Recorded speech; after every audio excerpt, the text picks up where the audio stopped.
Lavrov ने बड़ा बयान दिया और वो लगातार इस पूरे मामले पर प्रोपेगेंडा की बात कर रहे हैं। वो कह रहे हैं शव दिखाकर तस्वीरों का मंचन किया गया, स्टेज्ड। वो कह रहे हैं यूक्रेन के झूठ को पश्चिम का प्रचार मिला है, यानी यूक्रेन इस झूठ को आगे रख रहा है और जो पश्चिमी देश है, मीडिया है, वो इसे आगे बढ़ा रही है। 30 मार्च को रूसी सेना की बूचा से वापसी हो गई थी। 30 मार्च को हम हट गए थे, अपनी मर्जी से हट गए थे।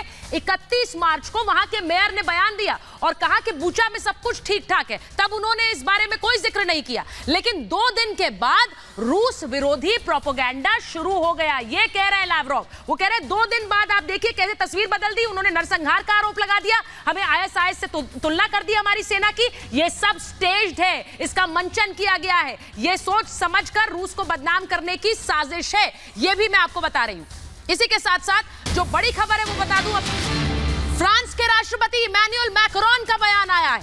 फ्रांस के राष्ट्रपति इमैनुअल मैक्रोन का बड़ा बयान आया। वो कह रहे हैं कि बूचा नरसंहार के बाद एक्शन होना चाहिए, रूस पर और कड़े प्रतिबंध लगने चाहिए। ये फ्रांस के राष्ट्रपति इमैनुअल मैक्रोन का बयान आया है। क्विक रिएक्शन में अचल जी आपसे ले रही हूं।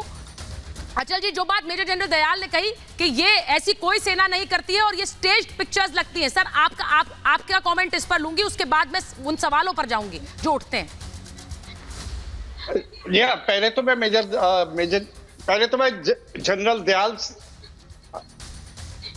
जनरल दयाल साहब की बात की पूरी तरह से एंडोर्समेंट करता हूं। दूसरा, मैं आपका ध्यान दिलाना चाहता हूं जो बाइडेन की उस स्टेटमेंट की तरफ जो उन्होंने कुछ दिन पहले दी थी। उन्होंने ऑलरेडी पुतिन को बुचर और वॉर क्रिमिनल डिक्लेयर कर दिया है। एग्जैक्टली। और जो उन्होंने, और ये आज नहीं, कम से कम 8-10 दिन पहले की स्टेटमेंट है। और अमेरिका और यूरोप कंसिस्टेंटली, सिस्टेमेटिकली रशिया को डिमोलिश करने की दिशा में काम कर रहे हैं। अब जब उन्होंने देखा कि उनकी जो स्ट्रिंजेंट इकोनॉमिक सैंक्शंस लगाने के बावजूद भी रशिया ने अपनी वॉर को खत्म नहीं किया, तो अब वो नए ग्राउंड्स क्रिएट कर रहे हैं जिसके चलते वो उन्हें दुनिया से और भी ज्यादा आइसोलेट कर सके। पहले से उन्होंने उन्हें ग्लोबल फाइनेंशियल इंस्टीट्यूशन से बाहर निकालने का काफी हद जो है उन्होंने काम कर दिया है, उसके लिए आइसोलेट किया जा रहा है। और अब इसी पर उन्हें ग्लोबल इंस्टीट्यूशन जैसे कि यूएन, जो हाई कमीशन फॉर जो है आपका ह्यूमन जी। अच्छा जी, मैं आपका ऑडियो थोड़ा ठीक कराती हूँ सर, क्योंकि कुछ दिक्कत आ रही है, उसको एक बार ठीक करा लेती हूँ, फिर वापस आपके पास आऊंगी। लेकिन इस बीच मैं एक बार ये भी बताती हूँ कि सवाल क्या उठ रहे हैं। सवाल क्या उठ रहे हैं वो भी जरा बताती हूँ कि बूचा किस तरह से, क्या समूचा प्रोपेगेंडा है, ये मैं आपको बताती हूँ। एक बार बूचा किस तरह से समूचा प्रोपेगेंडा है, जरा एक बार वो बता देती हूँ। बूचा को लेकर प्रोपेगेंडा क्यों कहा जा रहा है वो एक बार बताती हूं, क्योंकि बूचा को लेकर कई सवाल उठ रहे हैं और इन सवालों के जवाब रूस मांग रहा है। क्या यूक्रेन ने छेड़ा एक प्रोपेगेंडा वॉर? क्योंकि लावरोव यही कह रहे हैं, विदेश मंत्री रूस के यही कह रहे हैं, रूस को बदनाम करने की क्या ये एक रणनीति है? रूस को बदनाम करने की तस्वीरों से अलग है बूचा की हकीकत। क्या ये सच्चाई है? क्योंकि जैसा लावरोव ने कहा कि हम जब छोड़कर गए बूचा तब किसी ने कोई सवाल नहीं उठाया, 2 दिन बाद ये प्रोपेगेंडा शुरू हो गया। जो तस्वीरों में दिख रहा है वो सच नहीं है क्या? क्योंकि जैसा मेजर जनरल दयाल ने कहा कि इस तरह से हाथ बंधे हुए कुछ तस्वीरें सेलेक्ट ढंग से सामने रख देना, क्या इससे रूसी सेना पर सवाल उठाने के लिए ही ये किया गया? दुनिया को दिखाने के लिए ये शव क्या वहां पर फेंके गए? ये सवाल उठा रहा है रूस, और रूस भी ये कह रहा है कि भाई इनके जवाब हमें चाहिए। क्या कहते हैं, शव के ऊपर रखे पासपोर्ट, कई ऐसे शव मिले जिनमें हाथ बंधे हुए थे और उन पे गोली लगी हुई थी। कई ऐसे शव मिले जिनकी जेब में पासपोर्ट रखा हुआ था। सवाल उठ रहा है कि ऐसे जेब में पासपोर्ट छोड़कर क्या ऐसे लोग लेकर भाग रहे थे उस समय? रूस को बैकफुट पर लाने की क्या ये कोशिश है?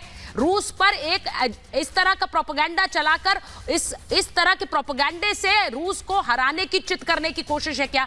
रूस को बर्बर हत्यारा दिखाने का क्या ये प्रयास है? सवाल ये। और कैसे ऐसी तस्वीरें कहीं और क्यों नहीं है, सिर्फ बूचा में क्यों, बाकी जगहों पर? क्योंकि अगर ये रणनीति के तहत रूसी सेना कर रही होती तो बाकी शहरों में भी इसी तरह की तस्वीरें सामने आती, तो सिर्फ बूचा में ऐसा क्यों? यही सवाल मैं एयर कॉमोडोर बहल आपसे पूछ रही हूं। अगर ये रणनीति होती, अगर इस तरह का जो रूस कह रहा है, रूस पर आरोप लगा रहा है यूक्रेन के किस तरह से ये मास मर्डर है, तो ये और शहरों में भी करता रूस।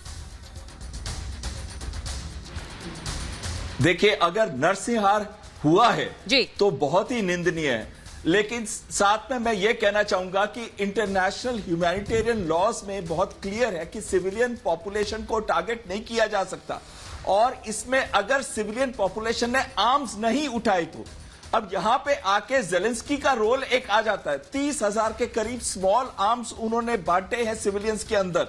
डिफेंसिव जो वेपन सिस्टम्स है वो प्लेस किए हैं उन्होंने सिविलियन इंफ्रास्ट्रक्चर के अंदर, चाहे वो shoulder fired anti tank missiles है या चाहे वो शोल्डर फायर्ड जमीन से हवा में मार करने वाली है। और बात यह है कि इसकी एक निष्पक्ष जांच होनी चाहिए जिसमें दोनों साइड के, खाली पश्चिमी देशों के लोग नहीं होने चाहिए, इसमें जो न्यूट्रल देश है उनके भी मेंबर्स होने चाहिए, और उसके बाद ही हम किसी तरीके से कह सकते हैं। और जो रशिया ने की एक बात कहना चाहूंगा, जो रशिया एक सोच समझ के एक स्ट्रैटेजी के अंदर आया है, और उसने कहीं पे भी ऐसा नरसंहार अभी तक नहीं किया था। दूसरी बात है, जब टैंक के सामने लोग खड़े भी हुए थे तो रशियन टैंक्स पीछे भाग गए थे। ये भी पिक्चरें आई हैं, और ये जो पिक्चरें हैं सिलेक्टिव है, ये एक जगह से आई है। मैंने जनरल अब एयर कॉमोडोर साहब का नहीं सुना, देखिए, एयर कॉमोडोर बहल किसकी बात कर रहे हैं, वो उन तस्वीरों की बात कर रहे हैं जब यूक्रेन के लोग